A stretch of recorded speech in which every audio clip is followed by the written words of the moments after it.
أعوذ بالله من الشيطان الرجيم. بسم الله الرحمن الرحيم. يا أيها الناس إنا خلقناكم من ذكر وأنثى وجعلناكم شعوبا وقبائل لتعارفوا إن أكرمكم عند الله أتقاكم إن الله عليم خبير. صدق اللہ العظیم.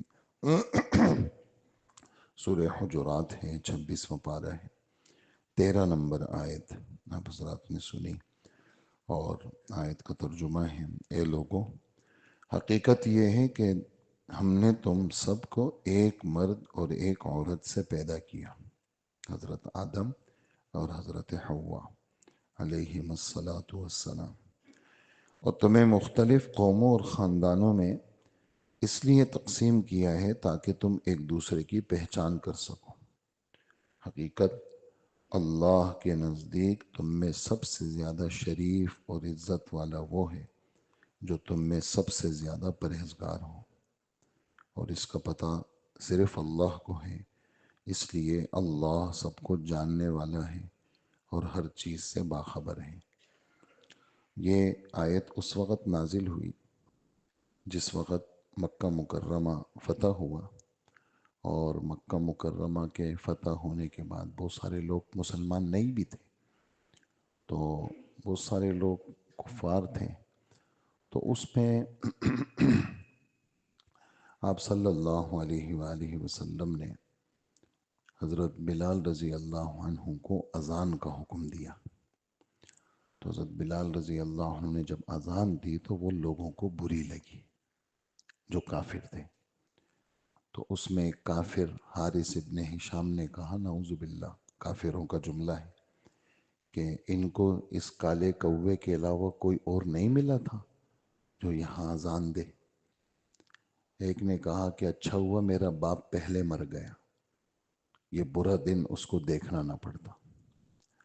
ابو سفیان اس وقت مسلمان ہو چکے تھے قریب قریب، تو کہنے لگے میں تو کچھ نہیں کہوں گا، اگر میں نے کچھ کہا تو ان کے پاس خبر آسمان سے آ جائے گی۔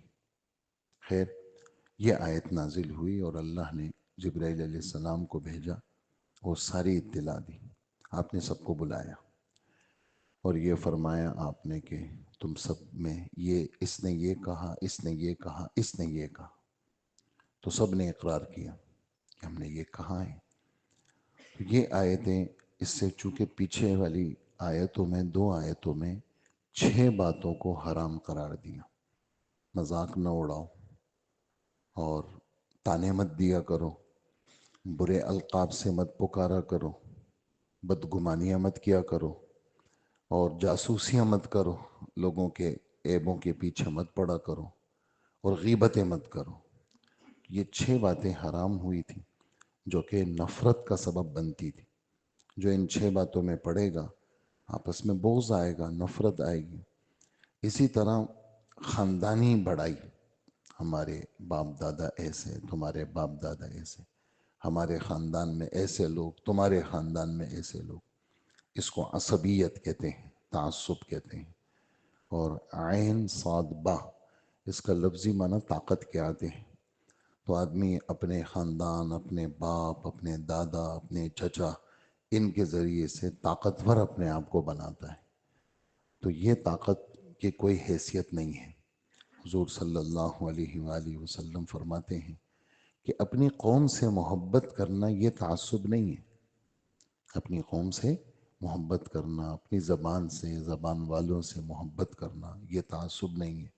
تعصب کیا ہے؟ کا تعصب یہ ہے کہ تو اپنی قوم کے ظلم کے باوجود ان کے ساتھ کھڑا رہے۔ وہ ظالم ہے اور تو کہا بس بھئی ہماری قوم ہے، ہم تو کھڑے رہیں گے چاہے ہماری قوم کیسے بھی ہو۔ یہ تعصب ہے۔ اس چیز پر حضور صلی اللہ علیہ وآلہ وسلم نے اسی فتح مکہ کے موقع پر، چونکہ یہاں بھی یہ جراثیم کافی سارے تھے اور عربوں کے ہاں تو تھے ہی یہ مسائل، تو آپ نے خطبہ دیا اور آپ نے ارشاد فرمایا کہ ان اللہ قد اذهب عنکم عبیت الجاہلیہ، وفخرها، بے شک بات ہے اللہ پاک نے جاہلیت کے تکبر، جاہلیت کی بڑائی، جاہلیت کے فخر کو ختم کر دیا ہے، اور جاہلیت کی جتنی رگیں تھیں وہ اللہ نے کاٹ دی۔ ایک موقع پر مہاجر اور انصار میں آپس میں کسی بات پہ لڑائی ہو گئی، تو مہاجروں نے کہا او مہاجروں آؤ نکلو، اور انصاریوں نے کہا حضور موجود ہیں، اور اس طرح نعرے لگ گئے۔ تو حضور صلی اللہ علیہ وسلم نے فرمایا اچھا میں موجود ہوں اور یہ بدبودار نعرے میرے سامنے لگ رہے ہیں؟ دعوہا فإنہا منتنۃ، یہ بدبودار نعروں کو چھوڑ دو، یہ تو بدبو ہے اس کے اندر، تم اپنے جاہلیت کی باتیں ابھی بھی کر رہے ہو۔ اس لیے کہ اللہ نے جب مجھے بھیجا تو جاہلیت کی جتنے نسیں تھیں وہ اللہ نے کاٹ دی ہیں، اور جانور جب تک نسیں ہوتی ہیں تو تڑپتا رہتا ہے، جب نسیں کٹ جاتی ہیں تو پھر ٹھنڈا ہو جاتا ہے۔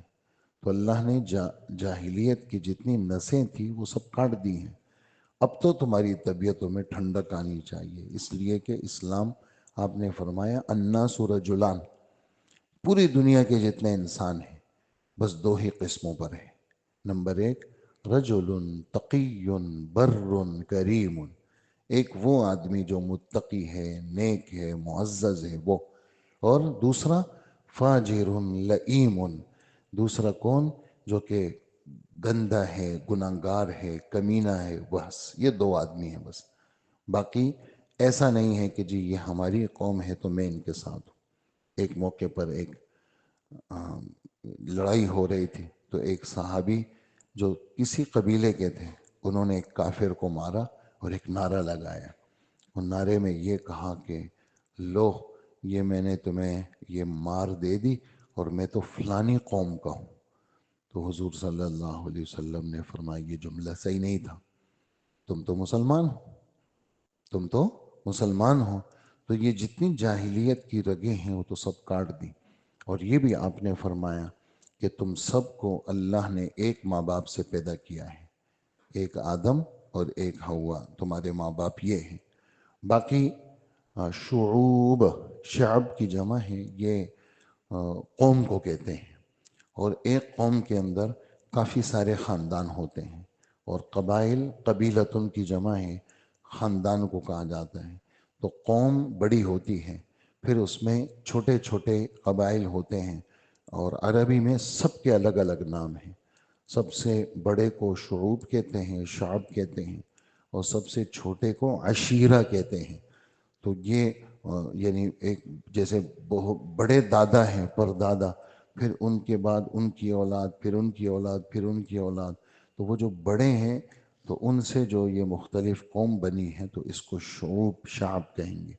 پھر اس کے نیچے جو اخیر میں آئیں گے ان کو پھر عشیرہ کہیں گے، جو چھوٹا، جیسے ایک دادا ہیں اب اس کے بیٹے ہیں تو اس کو پھر یہ چھوٹے خاندان کو پھر عشیرہ کہیں گے۔ تو یہ جتنی بھی تقسیم ہے ہمارے رب فرماتے ہیں اس کی غرض فخر نہیں ہے، بلکہ اس کی غرض تو تعارف ہے، پہچان ہے، شناخت ہے۔ اور اس کا بھی ہمارے نبی صلی اللہ علیہ وسلم نے حکم دیا ہے تعلموا من انسابکم ما تصلون به ارحامکم، اپنے قوم قبیلے کو پہچانو، تمہارے دادا کے بیٹے کون تھے، تمہارے چچا تایا، ان کے رشتہ دار، تمہاری خالہ پھوپھیاں، یہ کون ہے ذرا پہچانو اس کو۔ آدمی علاقہ بدل دیتا ہے تو بس وہی اسی علاقے کے لوگ اس کے اپنے ہو جاتے ہیں، باقی اس کے جو سگے سگے رشتہ دار ہوتے ہیں، کسی عورت نے اس کو دودھ پلایا ہوتا ہے وہ اس کی ماں ہوتی ہے، اس کا شوہر اس کا باپ ہوتا ہے، اور اس عورت کا بھائی اس کا ماموں ہوتا ہے، اس آدمی کا بھائی اس کا چچا ہوتا ہے۔ تو یہ رضائی دودھ کے رشتے، یہ بھی لوگ سگے سگے رشتوں کو لوگوں نے پیچھے ڈال دیے، کیوں؟ علاقہ بدل گیا، پیسے آ گئے اور جگہ بدل گئی، تو بس اسی علاقے کے لوگوں کے ساتھ میں جڑ گیا، اپنے سگے رشتوں کو میں نے چھوڑ دیا۔ اس پر حضور صلی اللہ علیہ وسلم فرماتے ہیں اپنی رشتہ داریوں کا علم حاصل کرو، تمہارے کون کون رشتہ دار ہیں، اور اس کی برکت سے تم صلہ رحمی کرو گے۔ اللہ نے تمہیں مال دیا، ان تک تم پیسے پہنچاؤ، گھر نہیں ہے ان کو گھر خرید کر کے دو، ان کی ضروریات میں تم مددگار بنو، ان کے پاس کبھی کبھی جایا کرو اور ان سے روابط رکھا کرو، اس لیے کہ حضور صلی اللہ علیہ وسلم فرماتے ہیں تم میں سے جو شخص یہ چاہتا ہے کہ اللہ اس کی عمر میں برکت دے اور اس کی روزی میں برکت دے، بس ایک کام کرے، وہ کیا؟ اپنے رشتہ داروں کے ساتھ اچھا سلوک کرے، بس یہ کام جو بھی کرے گا اللہ اس کی لمبی عمر دیں گے اس کو، اور اللہ پاک اس کی روزی کبھی ختم نہیں کریں گے۔ تو یہ باتیں ہیں، اور اللہ جل جلالہ ہمیں عمل کی توفیق دے۔ باقی شرافت کا مدار خدا سے ڈرنے پر رکھا ہے، شرافت کا مدار وہ خاندان کی اونچائی پر نہیں رکھا۔ بڑے بڑے اونچے اونچے خاندان والے لوگ دوزخ میں الٹے گریں گے، کیوں؟ ایمان نہیں ہے اور ان کے پاس کچھ نہیں ہے۔ تو اس آیت نے بتا دیا کہ اے مکہ کے کافرو، تم اپنی خاندانی بڑائی کو دیکھتے ہو، تمہارے پاس تو ایمان بھی نہیں ہے، تقوی بھی نہیں ہے۔ بلال اگرچہ باہر کا آدمی ہے، رنگ کبھی کالا ہے، لیکن اللہ کو اچھا لگتا ہے، اور بلال اس سے آباد ہے، بلال اس سے آباد ہے کہ میں جنت میں جب بھی گیا بلال میرے آگے آگے، اور بلال جو ہے وہ میری سواری لے کر کے وہ آگے آگے چل رہا ہے۔ بلال تمہارا کیا عمل ہے کہ میں جب بھی اپنے آپ کو جنت میں دیکھتا ہوں تم مجھے نظر آتے ہو؟ تو یہ چیزیں تقوی کے ساتھ ملتی ہیں، اللہ ہمیں بھی نصیب فرمائے، اور جو خامیاں ہیں وہ اللہ ہم سب سے دور فرمائے۔ اللہم صلی علی سیدنا و مولانا محمد وآلہ و اصحابہ اجمعین۔